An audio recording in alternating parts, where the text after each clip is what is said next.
Have you ever had a morning when you felt exhausted the moment you opened your eyes? Not because you lacked sleep, but because something inside you was already drained.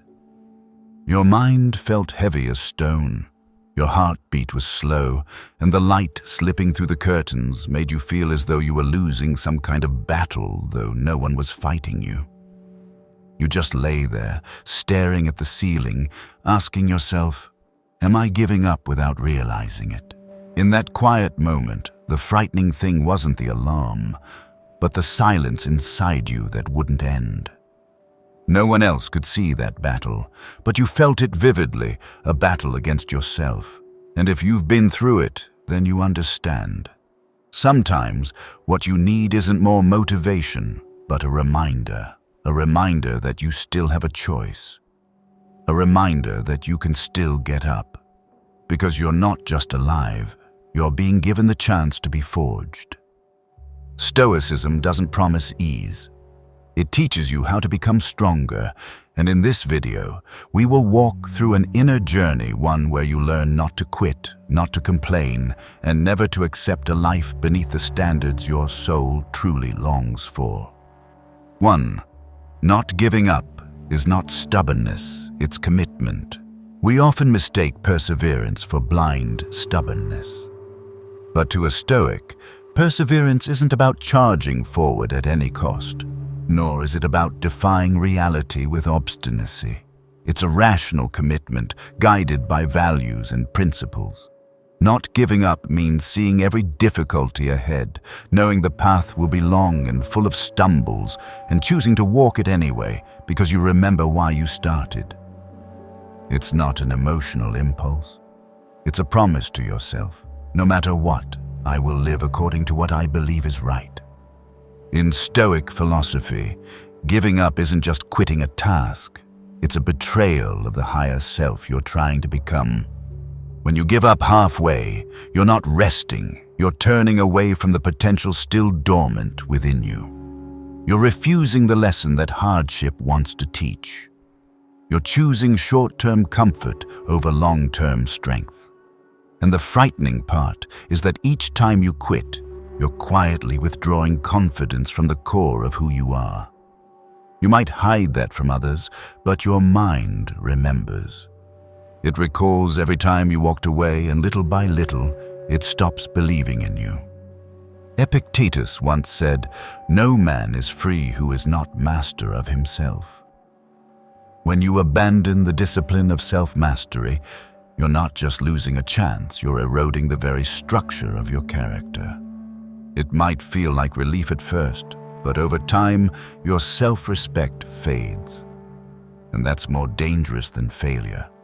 Because once you stop respecting your own promises, you become vulnerable to temptation, unstable under pressure, and easy to break under trial. A Stoic looks at difficulty not to curse it, but to observe it. They believe every challenge is a form of training, exhaustion, rejection, monotony. They're not punishment, they're curriculum. Every time you persist in silence, you're forging a part of your character. Every time you resist fatigue, you're carving a sharper line into your inner being. There's no spotlight in those moments, no applause, but it's in that darkness you are being hardened. Marcus Aurelius wrote, "The impediment to action advances action. What stands in the way becomes the way." This isn't a motivational slogan, it's a truth born of a turbulent life. When you're stuck in pain or doubting yourself, what you need isn't an escape, but a reason to stay. A Stoic doesn't measure themselves by how they feel, but by whether they still do what's right, even when uninspired. They don't persist because they're numb, they persist because they've chosen commitment over emotion. Sometimes, all you need to do is keep going. Not with long strides, not in a rush. Just without stopping, because every day you continue is one more day you don't let weariness dictate your direction. Every time you rise in silence, you're signaling to your inner self, "I'm still here, and I'm not leaving my path." Strength doesn't come from leaps. It comes from not losing yourself in the smallest steps. Not giving up isn't blindness. A Stoic knows when to adjust, when to pause for rest, when to change their approach.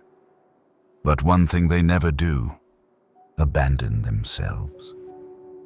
Because in a world full of temptations to retreat, to complain, to drift through life, to persist in doing what's right is the most powerful act.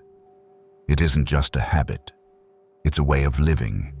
A quiet but unshakable promise that no matter how chaotic the world becomes, they will keep walking step by step, day by day, until virtue becomes second nature. 2. Not complaining is self-control, not numbness. Complaining is a common reflex. When things go wrong, when someone treats us unfairly, when the world wears us down, our mouth rushes to speak a word of blame. But what Stoicism teaches us to see is this: complaining solves nothing. It only adds noise. It traps us in the role of the victim, repeats the pain instead of releasing it, and drowns us in helplessness disguised as truth. But that's not courage. Complaining isn't a confrontation, it's a delay, a thin shield for a mind untrained in endurance. A Stoic doesn't fall silent because they're numb. They're silent because they're in control. They understand that the first emotion after a blow is often the most deceptive. It might be anger, bitterness, blame, or betrayal. But they don't let those feelings become actions. They watch, they reflect, and they choose a response grounded in reason. Not because they feel nothing, but because they've trained not to act on impulse. They don't need to bleed out their sorrow to prove they're in pain. They choose calm because it's the only way to prevent pain from becoming fate. Epictetus once said, "It's not what happens to you that matters, but how you react to it." A complainer says, "I have no control, and I need the world to change so I can feel better." A Stoic says the opposite. They accept reality, but place no moral weight on it. They don't label bad things as injustice. They see them as part of life. When insulted, they don't lash back because they know an insult only has power if you let it define you. When betrayed, they don't scream for justice because they know the real loss lies with the betrayer, not with them. In all circumstances, they remain clear-headed because they know their response is the only thing that belongs to them. The Stoics' silence is not indifference, it's a deliberate choice. They don't let their words become outlets for weakness. They speak to build, not to dump. They know that every complaint whispers to the self, "You're not strong enough. Your environment is bigger than you. Hope lies in someone else changing, not you." And repeated enough, that message collapses inner confidence. You stop seeing yourself as an agent and become a leaf in the current. In today's world where outrage flows freely online, where noise is sold as healing, the Stoic walks a different path. They don't seek empathy through venting. They seek clarity through thought. They don't share suffering to be seen. They rebuild themselves in silence. To them, self-respect isn't earned through being understood, but by not betraying their values even when no one sees, no one listens, no one cares. This doesn't mean you must suppress all emotion. It means learning when and how to express them. Maybe you need someone to talk to, but let that come from a desire to understand yourself, not from the need to blame or find comfort in the short term. Complaining is a loop. The more you speak, the more powerless you believe you are. Silence, on the other hand, creates space. It lets you observe, reframe your emotions, and finally act from clarity. The Stoic is not cold. They are deep. And in that depth, they understand. Tranquility doesn't come from a gentle world, but from not losing oneself in chaos. And sometimes, simply not complaining is a giant step toward mastering yourself. 3. Rejecting mediocrity is a moral act. Living a mediocre life doesn't mean being poor, quiet, or humble. Mediocrity is knowing you can do better and choosing not to. It's knowing you are made for more and settling for less out of fear, fatigue, or comfort. Mediocrity is a deliberate compromise, a nod to ease, a turning away from your potential. That's why, to the Stoic, rejecting mediocrity isn't pride or ambition, it's a moral act. Because when you allow yourself to live below your best, you betray the most precious gift nature gave you, the power to choose. You can't control your birth, your family, your appearance, or your starting point. But you can control your level of commitment to yourself. You can choose a life that's just good enough, work just to finish, speak without meaning, and love halfway. But you can also choose to live deeply, work honorably, speak truthfully, and love with both clarity and sincerity. The difference doesn't lie in circumstance, but in the moral standards you set for yourself.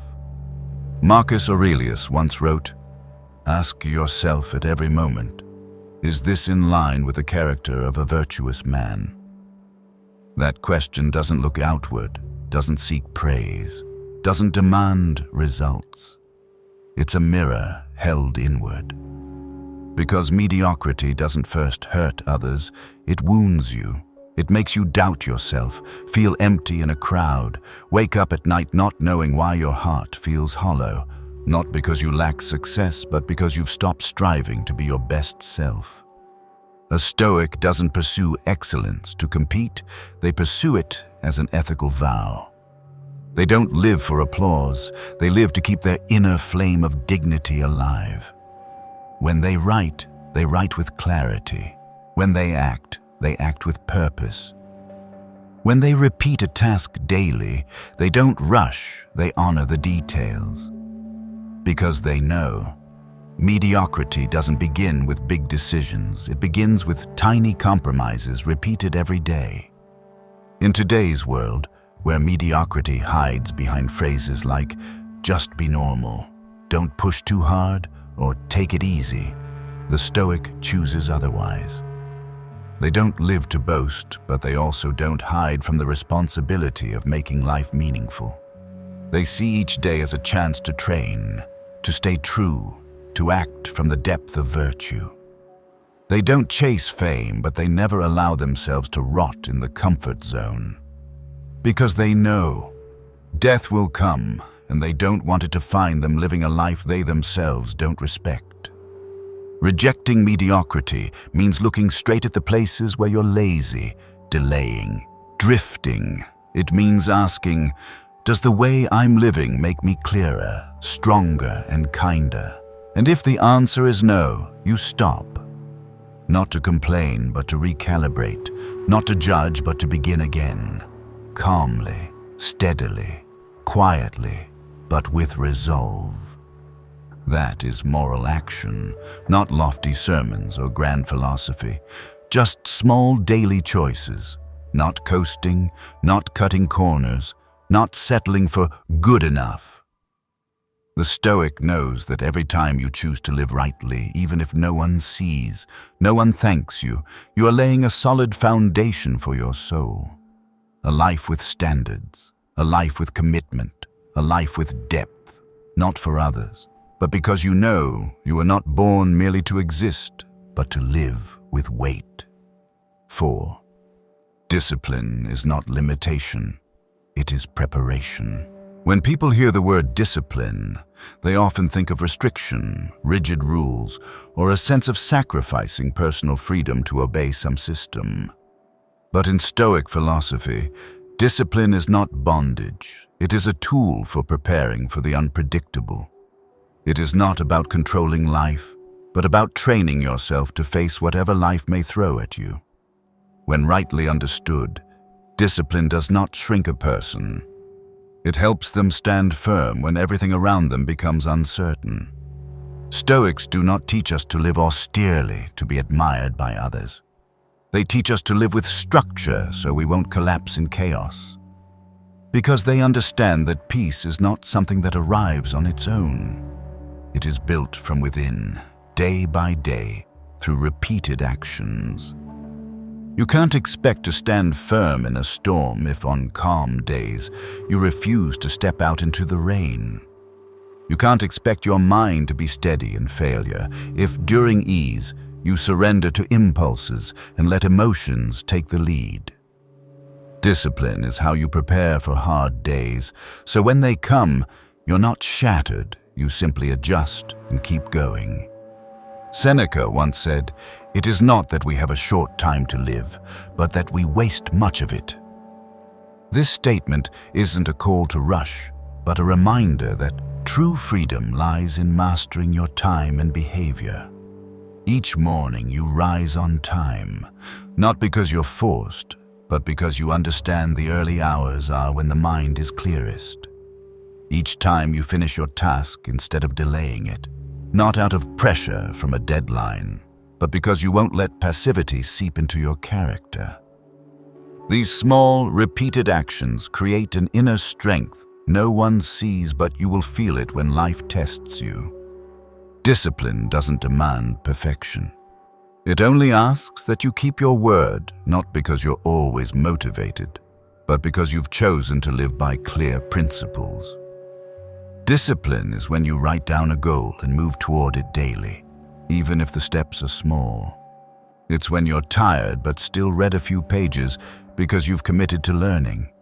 It's when you feel lazy but still walk for 10 minutes because you won't break your consistency. These actions may seem trivial to others, but they matter deeply to you because they are proof that you are building a foundation you can stand on. In an age where convenience is seductive, discipline may seem outdated. But Stoics don't live to follow trends, they live to remain grounded while everything else changes. And they know that discipline is the line between merely existing and living with intention.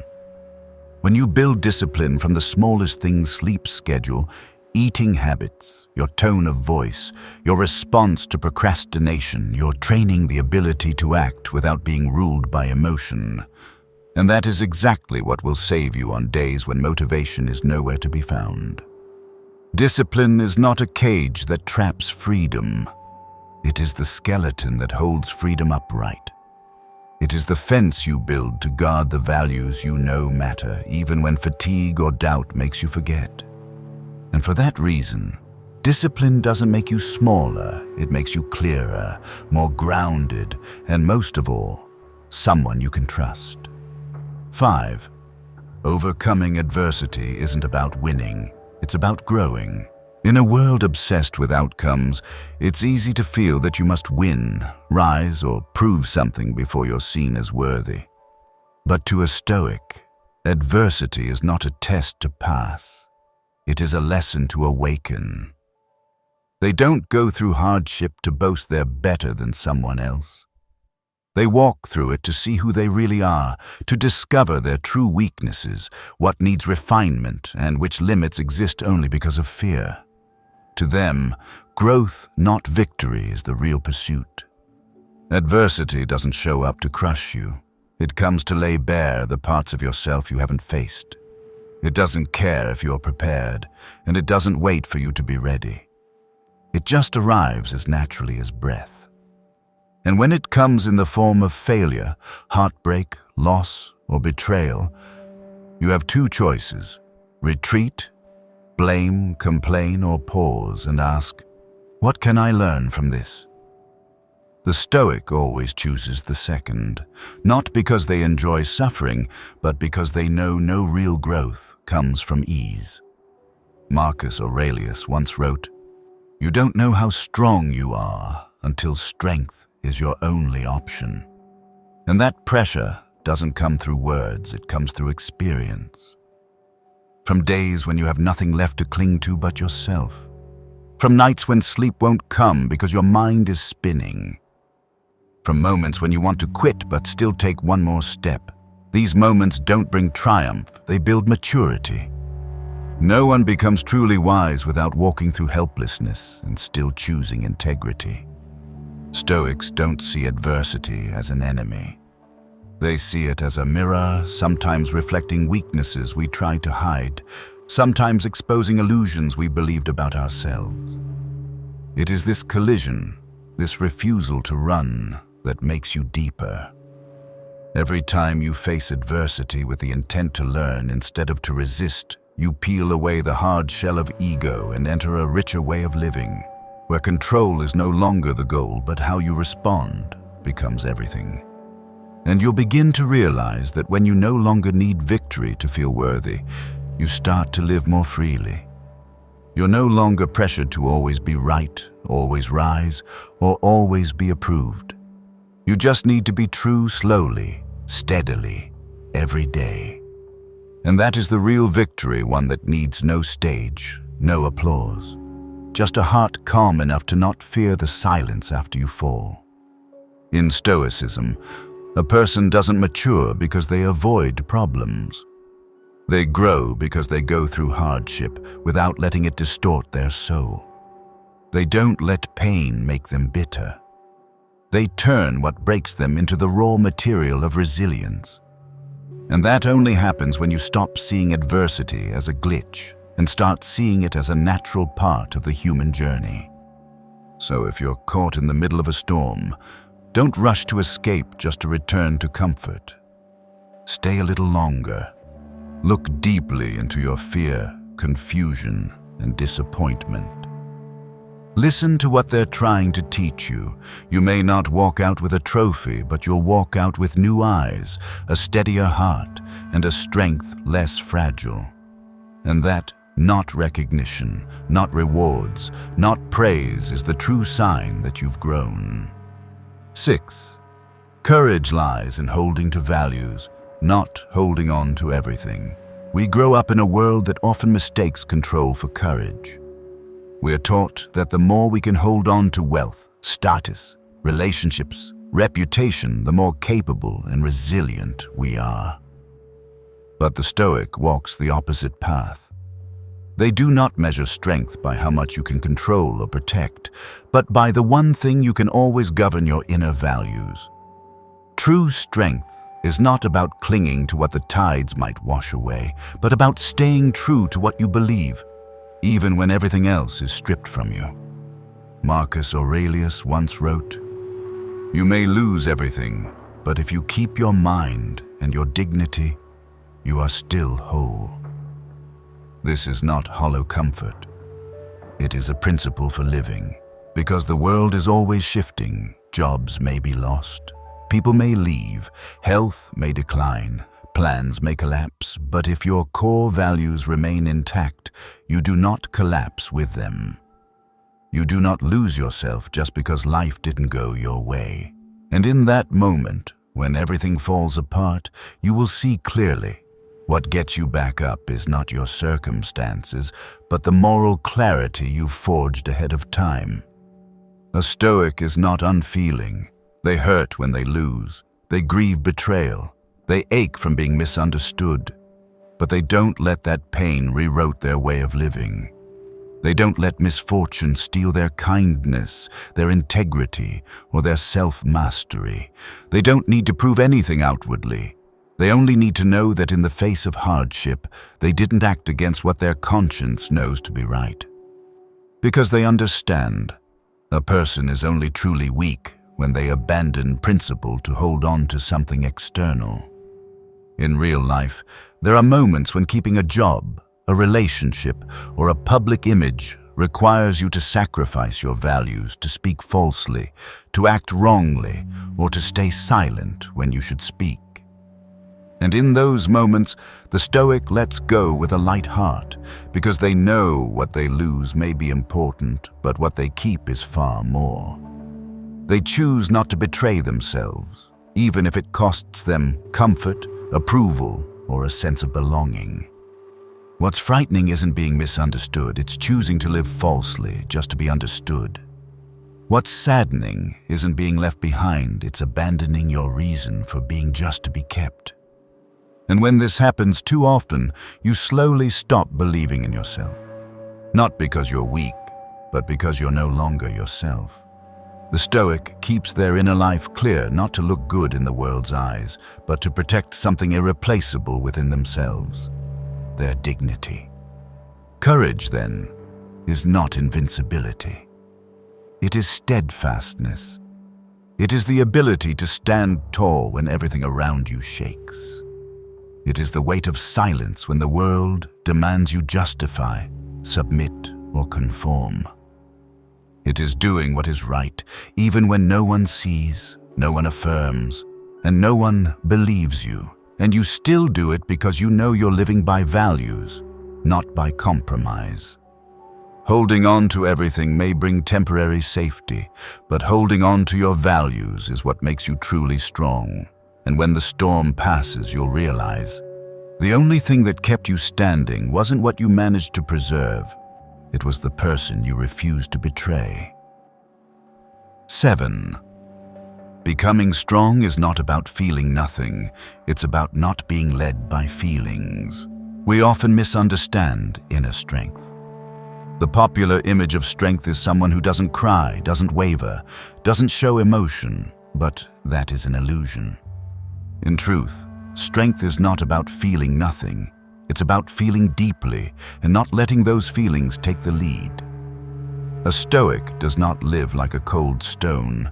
They live with an awakened heart. They don't deny emotions or suppress them. They learn to observe and master them, like a seasoned sailor learning to navigate the winds rather than letting the boat drift aimlessly. Anger, sadness, worry, hurt, these are all natural parts of the human experience. None of us are immune to emotion, but what defines real strength is not the absence of reaction, it's the refusal to react blindly. When insulted, the Stoic doesn't strike back immediately. When disappointed, they don't rush to blame or quit. They create space, a brief but vital pause, where they separate feeling from action to ask, is what I'm about to do aligned with my values?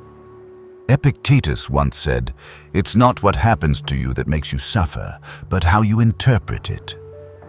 This speaks to a vital truth. Emotions are not destiny. You may feel something intensely, but you still have the power not to act on it. You can still choose calm over impulse, silence over reaction, progress over bitterness.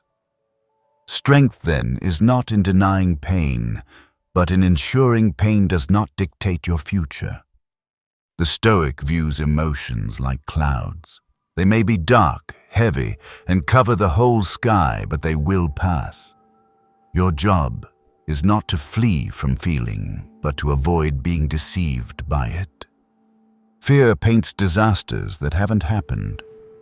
Anger drives you to rash actions you later regret. Sadness tempts you to shut down and block out what is good.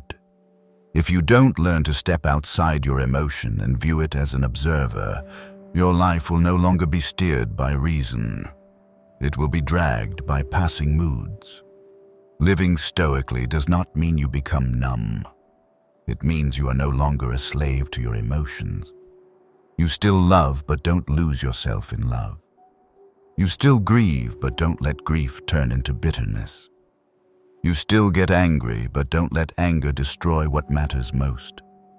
You don't say, I feel this, so I must act. You say, I feel this, but what is the right thing to do now? In that space, freedom is born, and where freedom begins, true strength takes root. The sad reality is that today's world glorifies outbursts, encourages people to just feel everything, without teaching them how to master those feelings before acting. But the Stoic thinks differently. They know that an untrained mind becomes a hostage to fleeting emotion.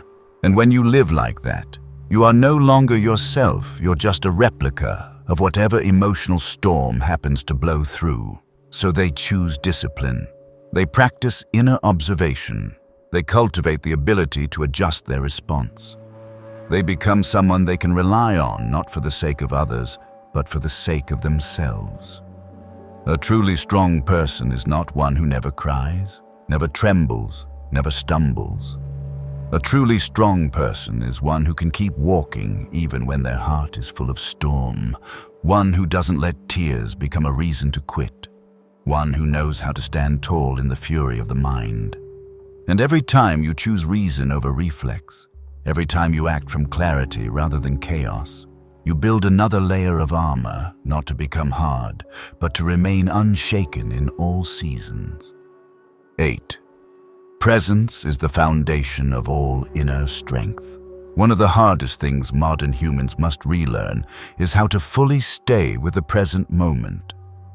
We live in a world that constantly pulls our minds away into a past not yet resolved and a future not yet arrived. But the Stoic knows, if you lose your presence, you lose the only true power. You have the power to choose how to live right now.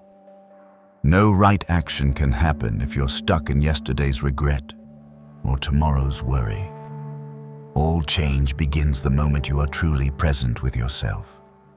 Inner strength doesn't lie in knowing what's coming, but in remaining calm enough to respond to what is happening now.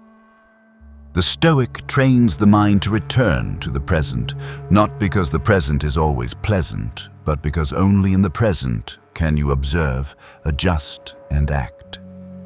When you retreat into memory or get lost guessing the future, you drain energy from the only place where change is possible. You cannot change the past. You cannot live ahead of time, but you can choose your attitude in this moment, your next words, your next action, your next step, and all of it requires you to be here. Marcus Aurelius once reminded, confine yourself to the present. Not to shrink life, but to expand your attention to where it matters most right now. A mind that's been pulled away cannot act with clarity, cannot decide with conviction, and cannot hold steady when crisis strikes. But a present mind is different. It can see clearly what needs to be done, what emotion must be released, and which value must be protected. Presence isn't a technique, it's a way of living. A gentle alertness where you stop trying to control time and instead choose to live rightly within each moment. And the strange thing is, when you remain present long enough, you start to feel clarity. Not certainty about the future, but steadiness in each step. Presence doesn't erase fear, but it keeps fear from leading. It doesn't make life easier. It makes you strong enough to live more deeply, and that is the surest foundation for any kind of inner power. I don't believe strength is something you're born with. It's the result of many small decisions repeated in silence, the moments you don't quit even when motivation is gone, the times you choose not to complain when everything feels out of control, the days you hold on to your values instead of your pride. To me, Stoicism isn't an ancient philosophy to read for leisure. It's a practical way of life that has carried me through days I thought I couldn't survive. It teaches me I don't need to control everything to feel at peace. I just need to control how I respond. It teaches me that discipline doesn't take away freedom. It gives me true autonomy. And above all, it reminds me that to stand firm doesn't mean feeling nothing. It means staying whole within even unstable emotions. If there's one thing I hope to keep until the end, it's the ability to live true to what I believe even if the world no longer looks the same. If anything shared in this video touched a part of you, please like, subscribe, and turn on notifications so you won't miss future content. Thank you for staying until the end. And if today you can do just one thing, then live firmly, even for just one small moment, because from that, everything else can begin. See you in the next video.